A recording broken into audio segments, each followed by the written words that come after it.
Hello दोस्तों, हमारे सुशीला किरण के गीत में आप सबका बहुत बहुत स्वागत करते हैं, वेलकम करते हैं और अभिनंदन करते हैं।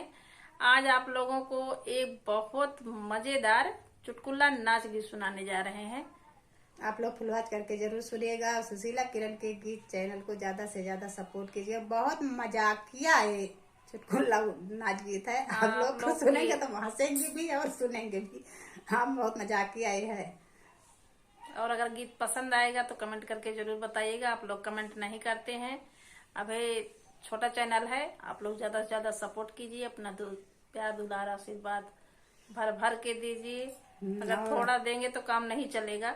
बहुत ज्यादा आशीर्वाद दीजिए हम लोगों को। बहुत अगर इतना देंगे तो काम नहीं चलेगा, इतना देंगे तभी काम चलेगा। और बहुत मजाकिया एक जनी रही भाई ने उनके सैया एक ऐसा मिला रहे न। अब इस गाना के माध्यम से आप लोग सुनी है। अब ऐसे आई बतावे लागी कि भाई हाँ, तो हमें सबके चला पे गाना में आज बनाई दिए। हाँ कि भाई उनके सैया ऐसा मिला है वो ऐसा। सबके सही एक समान थोड़ा रहा थे। केहू ज्यादा बढ़िया से भाई रहा थे माने जाने वाले। केहू बातें तो बातें करी है सोझे तो उनके बहुत माने जाने वाले मके रहे ना वही से। हाँ, तो ये बहुत बड़ बतलात रही ही। हाँ हमरे सबका ला चला उनका गाना में गाए। गाना में बना के गाय दी देखी तो दीदी बहनी सुना थी कि नहीं। आप लोग सुनिए और सीख के गई हैं भी।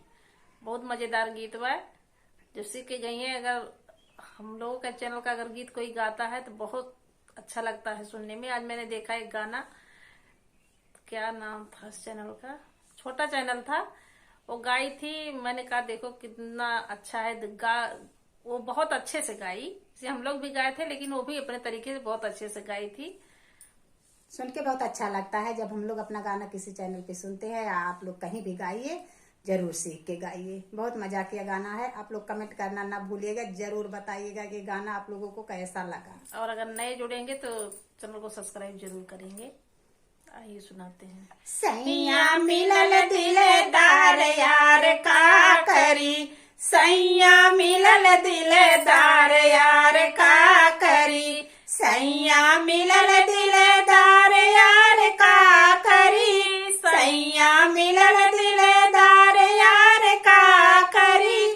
सैया मिलल दिलदार यार का करी। सैया मिलल दिलदार यार का करी। रतिया के सैया से जरिया पे आवे। रतिया के सैया से जरिया पे आवे। गहरी निदिया जे लागल हम सोई गए। गहरी निदिया जे लागल हम सोई गए।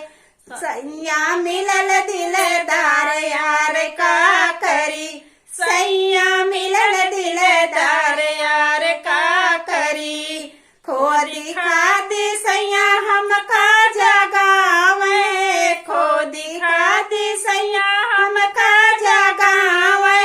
आवे बड़ी अंगड़ैया हमका करी। आवे बड़ी अंगड़ैया हमका करी। सैया मिलल दिलदार यार का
रही भागो तो बतावे वाली वैसे रही, उनकी न शर्म लागत रही न कुछ वैसे। अब वैसे नहीं बताए, वैसे हमने सब गाय दिया है।